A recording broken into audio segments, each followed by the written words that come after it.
Hi, everyone. Hello, hello, hello, everyone. Oh my gosh, there is chat already. I am surprised. Hello, Johnny. Hi, Michael. S. Lee. And I think I saw Nikolai. Hello. Yeah, okay. Okay. All right. So today's live is really taking part. I'm doing it at 1 o'clock in the afternoon here on the Pacific coast because tonight we were supposed to be doing an episode of Der Witches, but Obsidian Fire is unable to do that with me tonight. So instead, I'm doing this live. We're going to do a Q&A. I have some questions, but if anyone watching this live has questions they'd like to ask me in regards to magic and witchcraft, then please feel free to type them in the chat. Keep in mind that I am by myself, and I'm going to try to look at the chat and keep up with chat, but sometimes it's really difficult when it's live and there's a lot of people talking.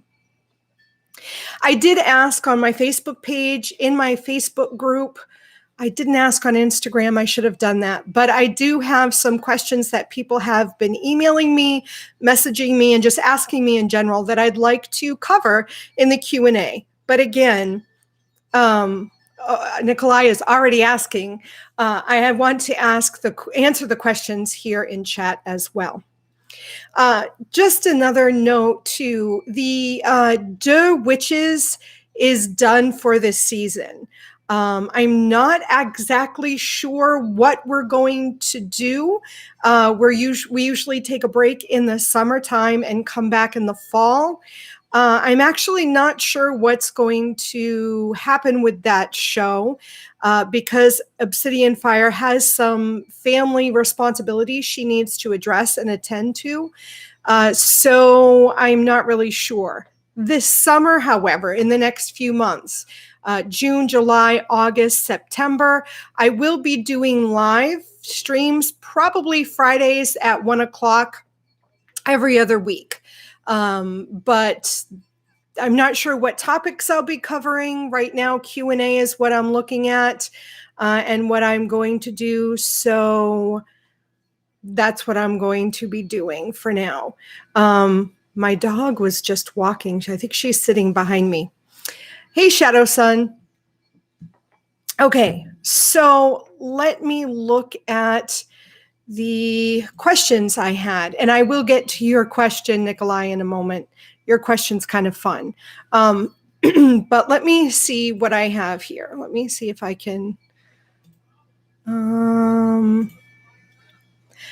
Please forgive any noise you hear. My window is open. It is a beautiful day here in Seattle, Washington. Temperature last time I checked was like 80. It's gorgeous. It is gorgeous out here today. Okay, so I have the window open. Okay, so, all right. So, all right. So the first question I had sent to me was, do you feel as though Wicca and or witchcraft has become very diluted over the decades? Do you feel Wicca and or witchcraft has become very marketed, like marketed? I do feel personally, and this is just my opinion, I do feel that Wicca and or witchcraft has become diluted. And I do feel it's very marketed. It's more like something to sell, and people make money off of it. Not just individuals, but I feel like companies that aren't personally involved in witchcraft, but see it as a commodity that they can make money off of. I think it's very different when you have a witch who is a practicing witch or Wiccan who does readings or does spells for people or even sells candles that they make. I think that's very different than a company embracing witchcraft and trying to sell it or trying to use it to sell a mass-produced product. I think when you are mass-producing something, you are losing something, because there is definitely a connection between the witch and their products that they're crafting or the magic that they're doing that you can't really get when you're mass-producing something. Yeah, I really think that it has become marketed. It's a marketing thing. It's trendy.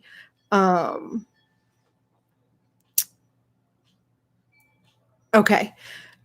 So Nikolai wants to know, what's the weirdest offering you've ever seen? I don't think I've really seen weird offerings. And I feel like I don't know what other people's relationship is to their spirits or their deities.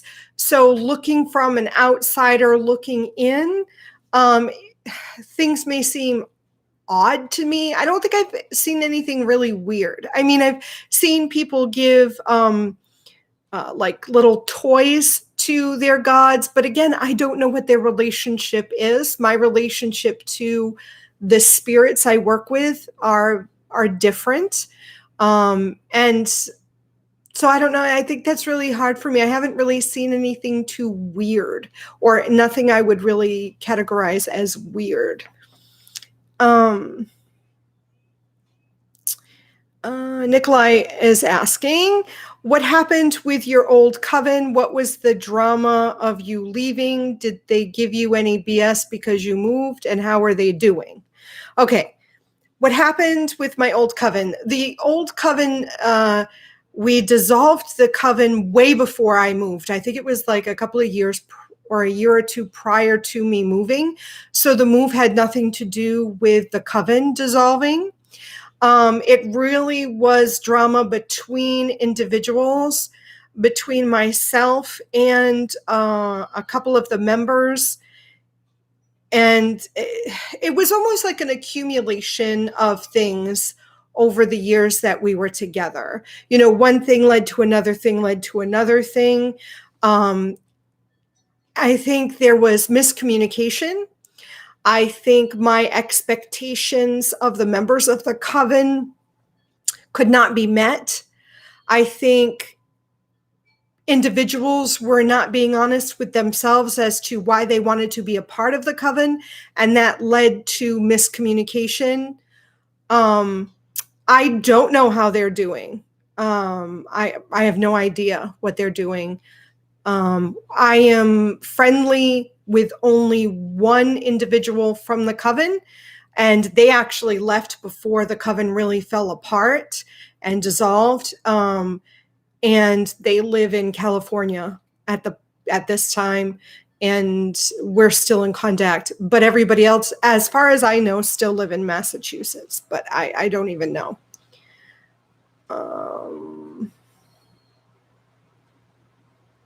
Oh, hello, Willow. Is the energy different for you from Massachusetts to Salem to where you are now? Yes, the energy is very different between where it is in Massachusetts and where I'm living now. I've explained it a few different times to individuals where the energy over in Massachusetts feels old and feels very connected to the spirits of the dead, beloved dead, the human beings that lived and died. The energy there is like that. It's old in that way. It seems very human, very connected to those who lived and died on the land. The energy here in Seattle, Washington seems very wild and feral and more fey nature spirits, where it feels more wild and untamed and uncivilized.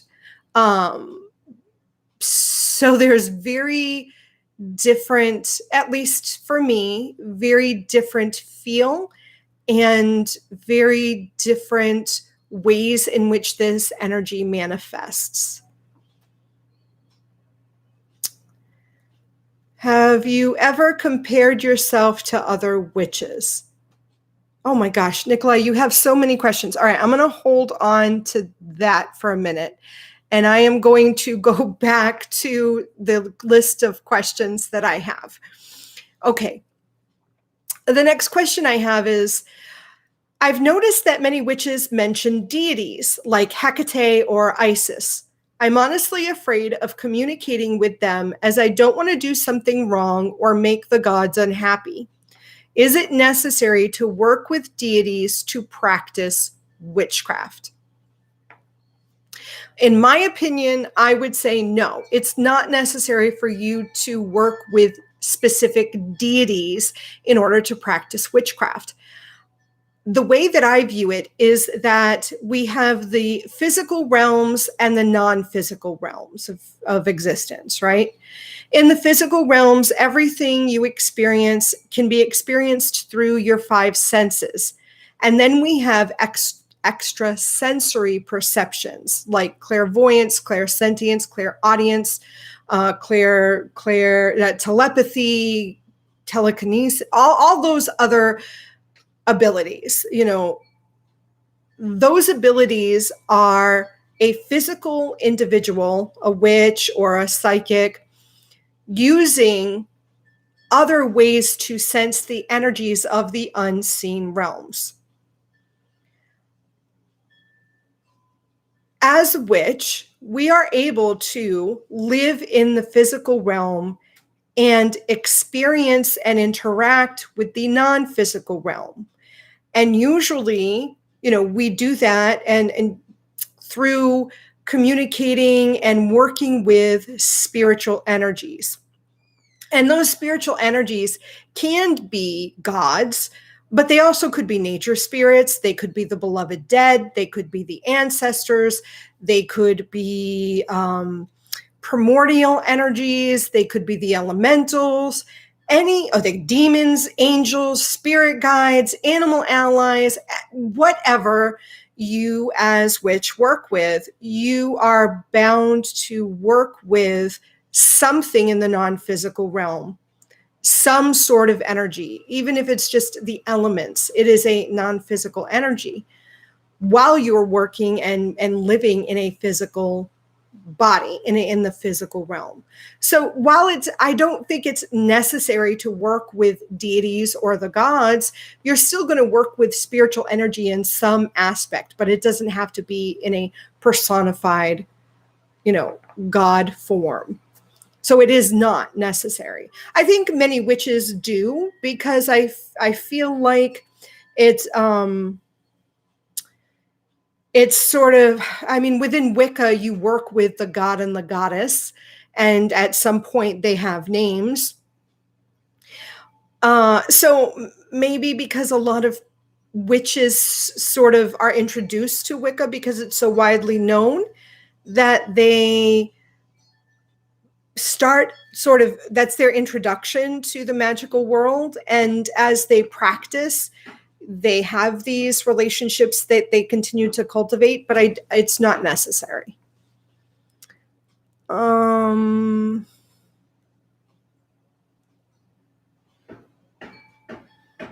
Nicole. Hi, Willow. Hi, Shadow Sun. Okay, so, all right. So the next question, do witches have to worship a specific deity, or can it be any deity? That's very similar to that first question this question I just answered about deity. Witches don't have to worship any deity, or they can worship whatever deity they are sort of have a relationship with or are interested in working with. If you belong to a coven, your coven may have a specific deity or deities that they work with. Or if you are part of a coven that doesn't even work with deities, and you don't. So again, that sort of goes with the idea that you can, but you don't have to. Okay. have I ever compared myself to other witches? I think as being a human being, I've compared myself as a human being to other human beings. And I think, being a witch is just part of that. I have looked at other witches' practice and their craft and have thought, wow, am I doing this right? Am I doing this wrong? Specifically when I first started. Now I don't so much compare myself to other witches. Now I don't even know half the time what other witches are doing, other than the witches I may communicate with on a regular basis, and we have conversations about it. I think it's sort of a natural thing to do, even though it's an unhealthy thing to do, to sort of look at yourself and compare to other people in whatever. If I'm an author, I write. Do I compare my writing to other writers? I think I do. But again, I think it's just sort of a natural thing we do as human beings. But I think there's a difference between comparing what I'm doing to someone else's and judging what I do against someone else's. If I look at another witch who does a lot of, maybe they do a lot of gardening and they grow a lot of their own herbs.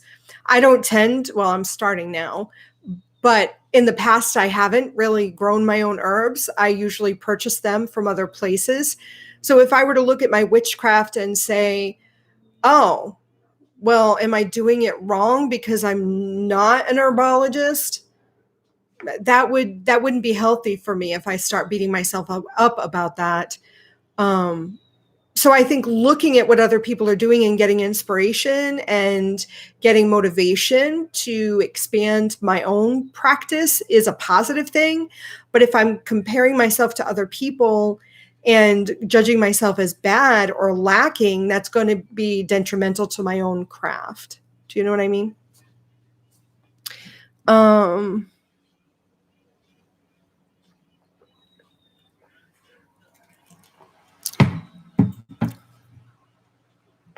Okay.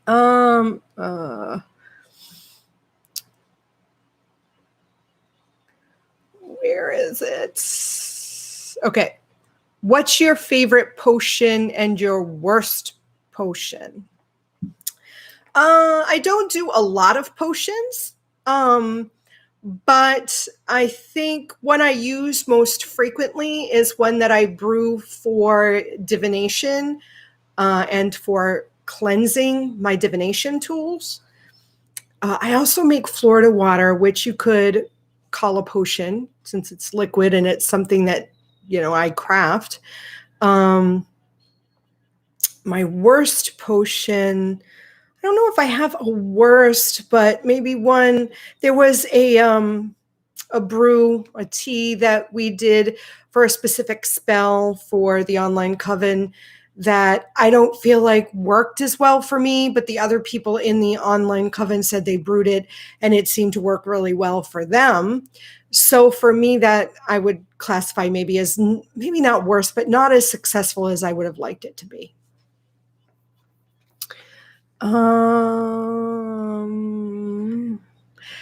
Shadow Sun, at this point, have you considered starting another coven? If not, have you considered joining one? I have. I haven't considered starting an in-person coven. I have considered starting an online coven, but then decided I didn't think I had enough energy to and time really to devote to that. I have considered joining a coven, but then again, I don't think I can make that kind of commitment right now because of my family obligations. My daughter just started a job and she doesn't have a license, so we need to make sure she can get to and from her place of employment. I don't know if I want to travel to go to a coven. I don't know if I really, I'm right now in my own practice. I've really established my own practice and I'm working through specific things that I don't think really align with a group of people right now. I think it would be nice to have a group of other witches to get together like once a month to do something together, whether it's like practice or do magic or do healings or just do a celebration or together. But with this whole COVID thing, that's not going to happen, which then brings me back to the idea of doing something online.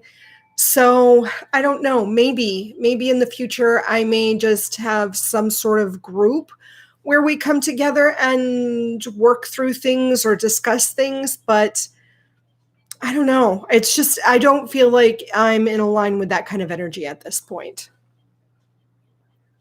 Willow Moonshine, I love your altar setup. May I ask what incense you are currently burning? Yes, it's sweetgrass.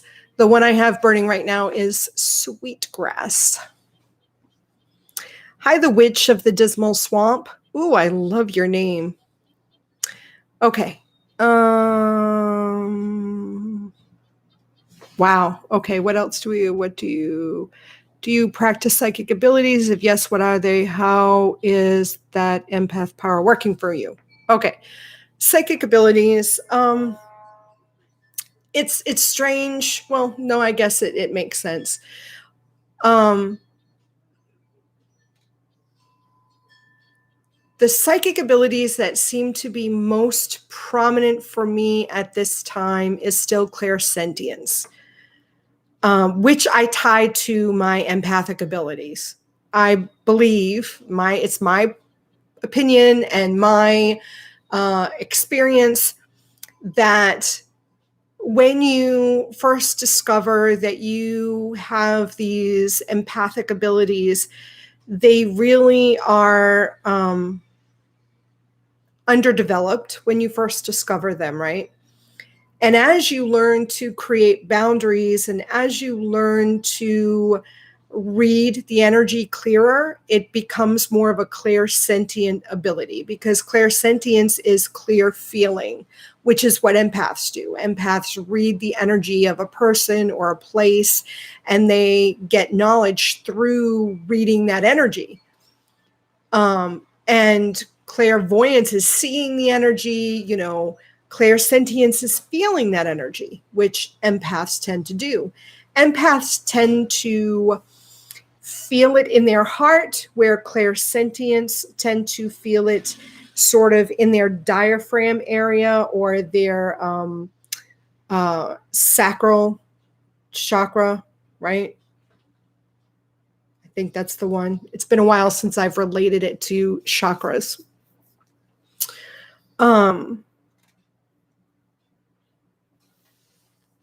So for me, clairsentience has always been my most prominent psychic ability. And it helps me when I do tarot readings for people or crystal ball readings or witches rune readings. This ability really helps me in that way. While I was in Massachusetts, because of the energy of the dead, and the energy of the land was really focused around the beloved dead and the people who lived and died on the land, clairvoyance and clairaudience were very prominent as well there. So, I mean, I guess you could say a lot of my mediumship ability came through, where I could see and speak with and hear the dead. Here, it's not so much like that. Clairsentience, working with the energies of the nature spirits, it really goes to more of the clairsentience, the feeling of the energy. Although as I sort of delve deeper into that, I'm finding that the clairvoyance and the clairaudience is also starting to come through as well. But again, a lot less of the spirits of the dead and a lot more of the nature spirits and that energy really coming through.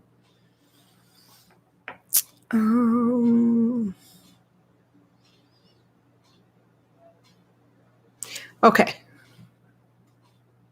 Oh, yes, I do watch the show The Magicians. Does the show ever give you inspiration to do hand magic or mudras? Does the show inspire you? Okay. My husband and I just started picking up watching The Magicians again. We had stopped for a while, and we picked it up again. In the beginning, the whole idea of doing hand mudras, along with the movie Doctor Strange, the Marvel movie, the idea of doing sort of hand motions, I think that's interesting. The gestures like that, I think for a while I considered doing something like that with my own magic, but not so much. Again, it was more so when I was in Massachusetts. And I think this whole transition that I've gone through has really shifted my point of focus in my own magic, where that kind of, hand gestures, whatever, things just doesn't appeal to me much anymore. But it doesn't mean I'm not open to doing that. I haven't worked through it and haven't felt the need to. So back to the questions they was sent in to me. So this one was interesting. Okay, so I was shuffling my tarot cards and thinking about doing a reading. And my dog came into the room, came up to me and licked my tarot deck. I flipped over the card that he licked, and the card held advice that I actually needed to hear at the time. My dog's name is Shadow, and he always seems to like to watch me doing my craft. But this is the first time he's actually taken a part in it. My friend, who's also a witch, says that Shadow may be my familiar, which would make sense to me as we have a close bond, but I don't really know anything about familiars. Cricket Song, what do you think? Okay, so I know that there is a lot of confusion in regards to familiars/familiar spirits. So when we talk about a familiar, we're actually talking about a familiar spirit. And a lot of witches, especially if you go back in history, cats and rats and frogs and serpents, maybe. Frogs, I know, are a big one. Toads, rats, cats were believed to be a witch's familiar, right? And it's my opinion that people have a misunderstanding about what a familiar spirit is. A witch's familiar is not the specific animal that they are working with. It is a spirit. It's a non-physical entity that works with and on behalf of a witch. The reason why I think people assume it is the actual physical dog, cat, toad, whatever, is because that spirit is being housed in that particular animal. But it's not that animal that is the witch's familiar. It's the spirit within the animal. However, a witch's familiar is not generally a physical being. The witch's familiar, again, is a spiritual being that can be housed in anything. And I find personally that not very many familiar spirits are actually housed in a living animal or living being, because that living being already possesses a spirit, right? So, the flowers possess a nature spirit. Your dog, your cat already possess a spirit. Now, this doesn't mean that your dog or your cat or your bird or your toad or your turtle can't work with you to do magic, but it doesn't necessarily mean that that animal is your familiar spirit. Your familiar spirit is a more mature spiritual entity that you would work with. And it already carries wisdom. It's not, and not saying that your dog or cat don't carry wisdom, but it's going to be of a different caliber than your familiar spirit. So in this situation, in this question, my opinion is that shadow is not your familiar spirit. You would need to, or I would suggest you explore that. I can't really tell by that one incident that you relayed with shadow licking the tarot card. I would suggest more in-depth study. And how does your energy really work with your dog, shadow? What other experiences have you had? Do some divination, do some meditation.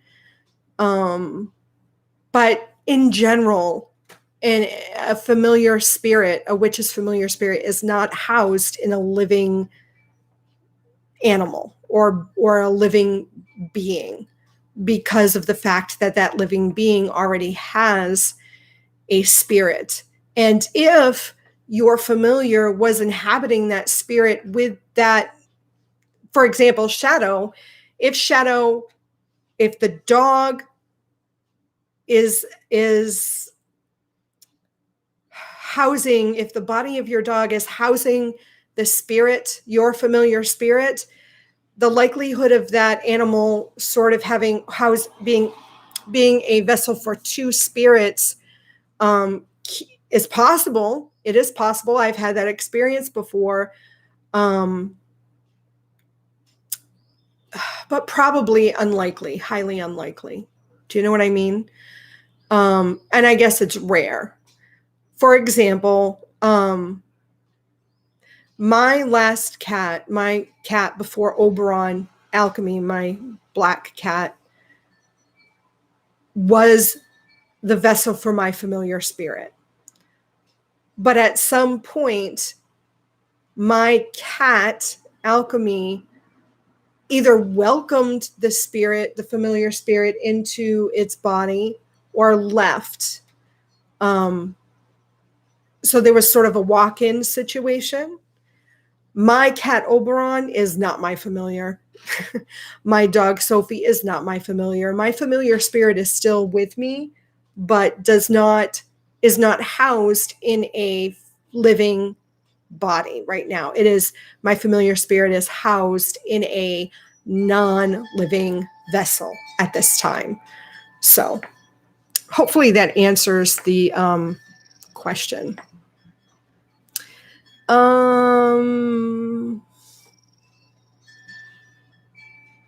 Willow, I've been asked if a witch can control the weather like it was believed they could do in the past.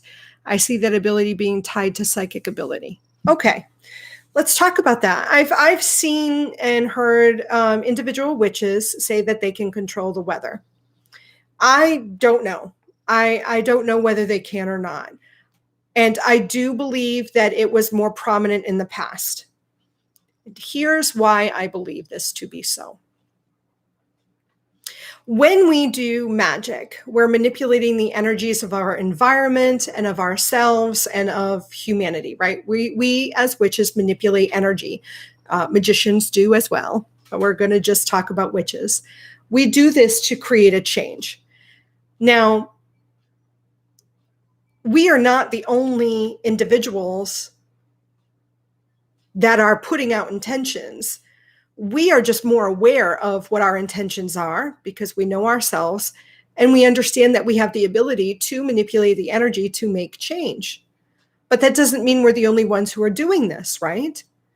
The everyday individual who doesn't believe in magic, who thinks that we're crazy or thinks we're role-playing or living in some fantasy world, these individuals are still sending out intentions as they go about their day.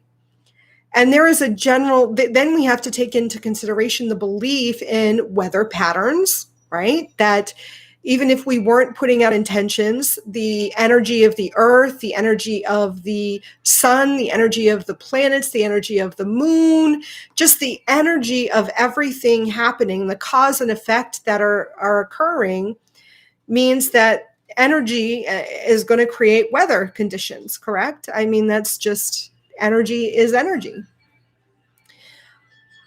If there is a large group of individuals who really believe in the science of global warming, if they believe and have expectations that certain seasons for them are created, if in the winter they believe it snows and in the summer it gets hot and humid, there is this momentum of this belief that is carried over days, weeks, months, and years. So then you have a group of people whose belief, will, and intention is that, oh, I know it's going to be a hot day today. So for a witch to try to manipulate the energy that may be contrary to the popular belief, it's going to take more force, more power, more momentum. So I believe that if you have a group of witches, the likelihood of their manipulating the weather is going to be greater than a singular witch. And I think it's more difficult now because of the society we live in today. The idea that we're more civilized, that we are less in touch with the natural forces of the earth because we live so separate. But it doesn't mean that there is the ability to do it. But I believe, and I have really someone who can successfully change the weather yet in person. I don't know. I might have met someone online, but I don't know. I think it's a more difficult thing to do in modern times because of the disconnect that society has in general from the natural forces. I would think, and I would believe, that someone who lives closer to the earth in a less civilized place, who practices magic, who works with the energies, would be more likely to change the weather. And again, I think it'd be easier to change the weather in your areas than the world. So for example, it would be easier for me to change the weather in my neighborhood than my state, than my country. Do you know what I mean? I don't know if I made sense on that. Hi, Amelia. You made a money jar last 2 months ago. Nice. What is my take on that ability? Oh, yeah, you agree with familiar spirits. Yes, Willow. Oh, yes, exactly, Willow. That's exactly what I'm talking about. Yes, Florimel, I agree. Nikolai, I'm sorry. Florimel said, amen. I think the idea of a familiar being a pet came from movies and TV shows, not actual real knowledge of witchcraft. I agree. Nikolai says, have you ever created a servitor? I have. And I have a servitor working for me at the moment. So yes, I have created it, and it is working successfully for me. Thank you. Florimel, familiar could present itself as a specific animal the way Bass chooses cats to represent her, but that does not mean that's her only identity or way to communicate. I agree, but I think that's different. I think that when you have a familiar spirit present itself as a cat or a dog or a toad, I think it's sort of like channeling. It's like when a medium channels the spirit of a dead to speak through it and then does not continue to reside in that body. It calls to mind, I play Elder Scrolls Online. So there is a storyline in that where the god the Daedric prince Azura talks through one of her devotees, one of her priestesses, to relay a message and then leaves. It's very similar to that. When a medium or a channels a specific spirit or higher entity to relay a message and then releases it. I think familiar spirits definitely can do that. That is not beyond their abilities. And I think they do that frequently. And perhaps it is in those moments that then the witch believes that that particular animal is their familiar, when it's not. It's just the vessel that the spirit came through to communicate with them.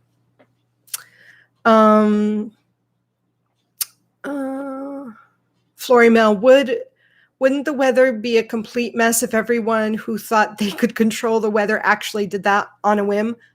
Yes, I agree. It would. It would be a mess. I agree. Nikolai, if you want to manipulate the weather, you need to investigate cloud busting, which is done by the mind, and there are people who are not witches doing it. I agree. Nikolai, last question. What do you do to make money? Are you working? Do you make money online? And are you working on a new book? Nikolai, I love your questions. I'm so happy when you show up. What do I do to make money? I do tarot readings. I'm a professional tarot reader. I also mentor witches. I have a couple of students. That is basically what I do to make money. Oh, and I sell books. I sell books that I write. I am not the breadwinner in our home. And unfortunately, when I had a very thriving tarot business when I lived in Massachusetts. But when we moved here, I lost a lot of my clients because, again, there's this, in Massachusetts, a lot of my clients wanted to see me in person. They wanted to come and sit down with me at my kitchen table and have a reading in person. And a lot of them are uncomfortable using technology to get tarot readings. So a lot of my clients, I lost them when I moved. I still have a good amount of clients, but I can't sustain myself on the readings that I do. But that's okay. I don't do readings. I don't take students for the money. I take money as an exchange. Because there was a time when I first started here on YouTube when I used to do readings for free. And when you offer something for free, everybody under the sun wants it because it's free. Why not, right? I have learned over the years that my time is worth an exchange, an energy exchange. And right now, the energy exchange is money. And I offer a lot of stuff for free anyway.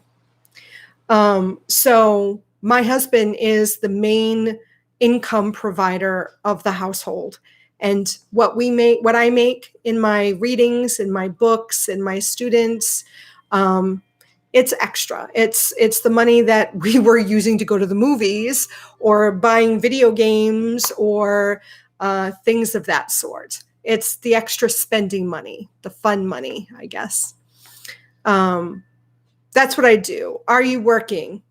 Well, of course I'm working. I work every day. I'm a homemaker. I am taxi driver to my daughter. I am the one who cooks. I am the one who cleans. I am the one who does laundry. I do all the grocery shopping. I do the financial planning for the family. I used to work in banking back in the day. So these are the things that I do. I call my job, what do I call it? Crap. Support services. I am support services. Do you make money online? I explained that. And are you working on a new book? I am. I just published my volume 2 of Secrets of Sin, which is the fictional series about Angie, who is a hereditary witch. chapters, I think it's 36 to 64, is now available in paperback. This is a proof copy, but this is volume 2. That has a new chapter every month available online. I took a hiatus, and those new chapters are going to be published over the summer. It's going to start up again every month. It's sort of like a mini series, right? And those chapters, all the chapters are free online if you want to read it.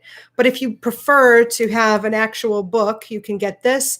It's also available on Kindle. I noticed that they're offering a 2-book series for, I think it's $6 for both. You can read it right on your Kindle. And my new book is with my editor right now. It is a book about witchcraft. It is. Yay. It's with my editor right now, and I just met with my cover artist a couple of days ago, and he is coming up with a couple of concepts for the cover for me to look at. And then after I get the cover and after my editor is done with it, it is going to be sent out to some beta readers who are going to read through it, and then I'll do final revisions. Hopefully by the fall it'll be out. Maybe sooner, probably not, but I'm thinking the fall. It is called Becoming Witch. Yay, I'm so excited. Okay. High Priestess Angelique. Familiar is just a guiding energy that can be integrated with your animals, I believe. Playing Skyrim, Stu, the wood carving druid. Skyrim, you're playing Skyrim. Elder Scrolls Online. I used to love Skyrim. I am now addicted to Elder Scrolls Online, and they just released a expansion which has Skyrim in it on the map now. So I'm super stoked about that.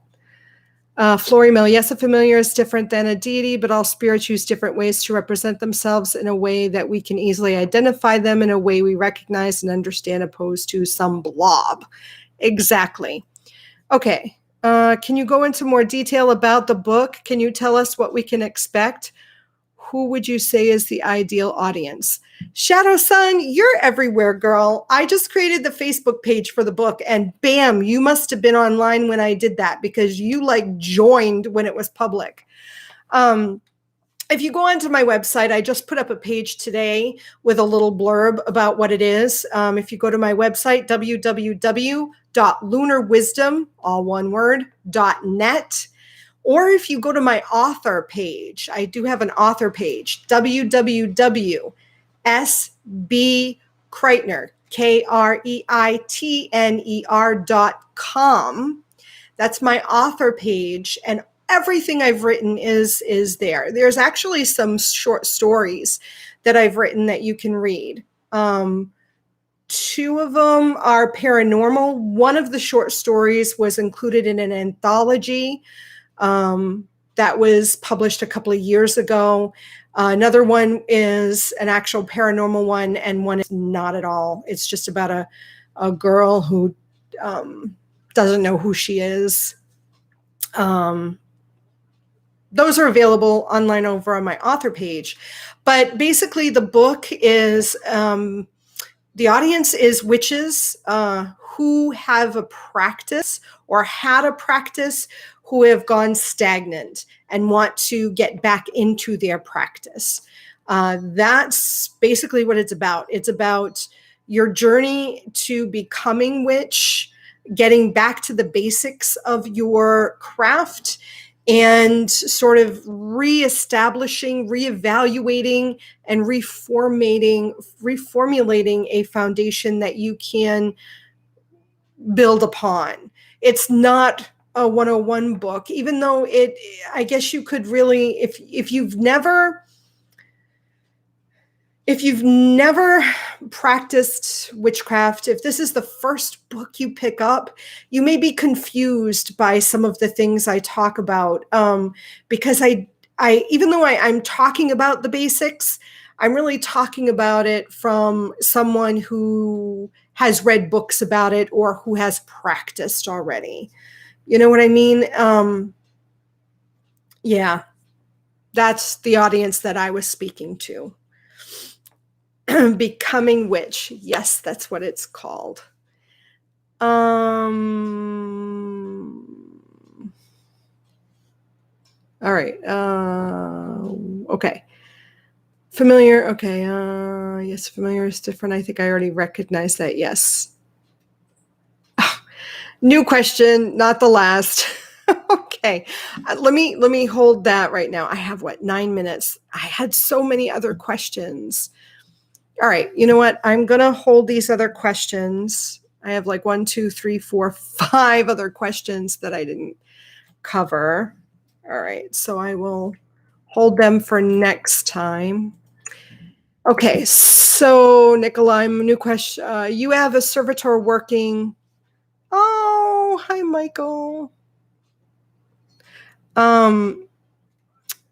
You have a servitor working right now. Can you do a video on how you made it, what tools you used, and speak about timing and feeding the servitors? I think I have a video on servitors. If I'm not mistaken, we talked with Cole Ledbetter, the Coyote Witch, and I'm almost sure we went into details about servitors. Nikolai, what I'll do is I will look when I'm done doing the live, and we can look back, and I can put a link in the video where we talk about it. I know you know how to create a servitor. Yeah, I know you know how to create a servitor, and I know you know how to feed a servitor. So I will link what we talked about and what I said during that. Nicole, you always amaze me with your knowledge. I can also relate to you and your teachings. Nikolai, crystal ball lessons in the future. Teaching someone to read the crystal ball. I don't know if I can do that, honestly. I think that if someone really wants to read the crystal ball, it's a form of scrying. So whether you use a black mirror, whether you use a bowl of water, or some sort of reflective surface, if you can do that with those tools, I think you can with a crystal ball. I think the misconception that people have about crystal balls and doing readings in that way is they're imagining looking into the ball and actually seeing something appear in the ball itself. Just like when they look at a mirror, they're imagining something appearing in the mirror, where you're actually going to use your second sight, right? You're going to, like one of those, those 3D pictures where you had to unfocus your eyes so you could see beyond what was right there. And I think some people are able to do that and some people aren't. And that doesn't talk to the caliber of the witch. It talks to the ability and the skill that the witch has. Not every witch has all of the psychic abilities. Some witches have no psychic abilities. So I think it's really going to depend on your strengths as a witch as to whether you could do crystal ball or not. And I think it's part of knowing ourselves and really exploring what we enjoy doing and what our natural inclinations are. So I don't know if I could really teach someone crystal ball reading. I don't feel called to do it. I feel like that's sort of something I believe you have to learn yourself. Do you know what I mean? I don't know. Maybe I'm just not the teacher to do that. Shadow Sun, can you go into more detail? Oh, I did. Sounds cool. Michael, I love you. Oh, thank you. Let's see. Your book is very timely. I'm in a very between place in my practice, and I feel like your book can help me. Thank you. Of course, Shadow Sun. It actually came from my own transition. Actually, this is how it all played out. I was just on my website today, updating a lot of things, and I noticed that I hadn't been on my blog since September. And I'm pretty consistent about, or at least I was, about updating my blog. I would post something every week.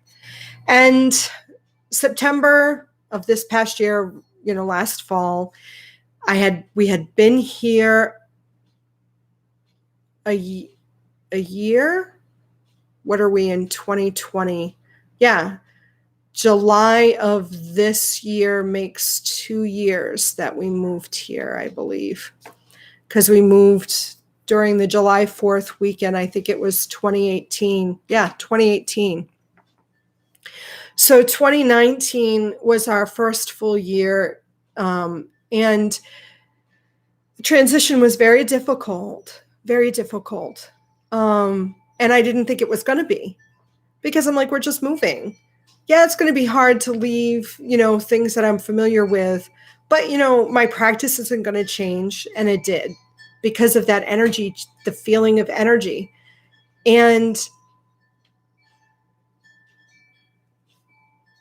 experiencing that really forced me to sort of reevaluate everything in my craft, and reevaluate what I was doing and why I was doing what I was doing.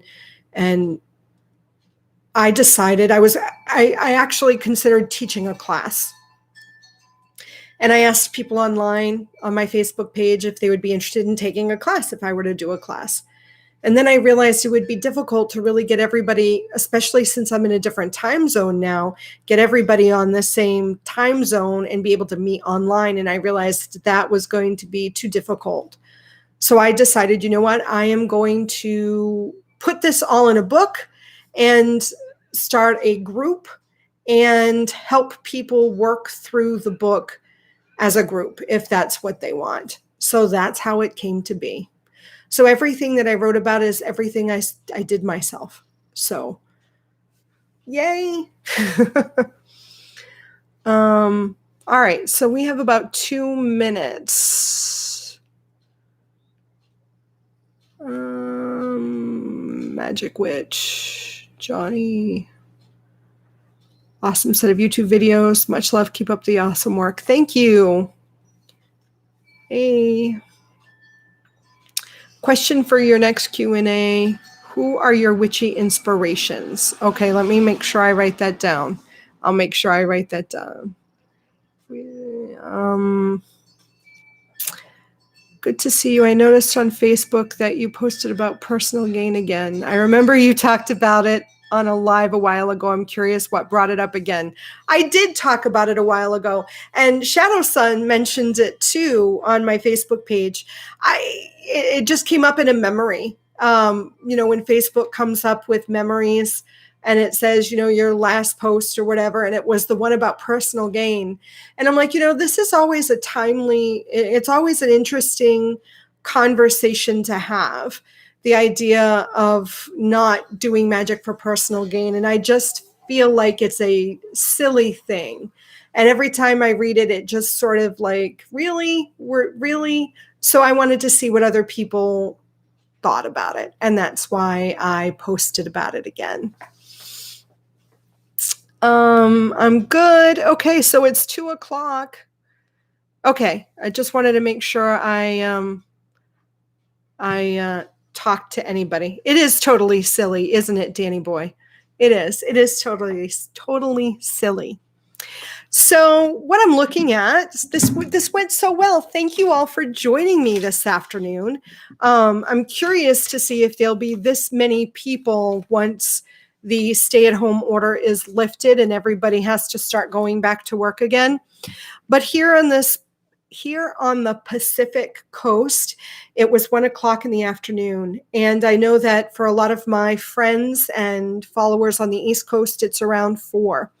I might put it toward more at 2 o'clock in the afternoon, because then it would be around dinner time for those people on the East Coast. I could even go as late as 3 in the afternoon, meaning it would be 6.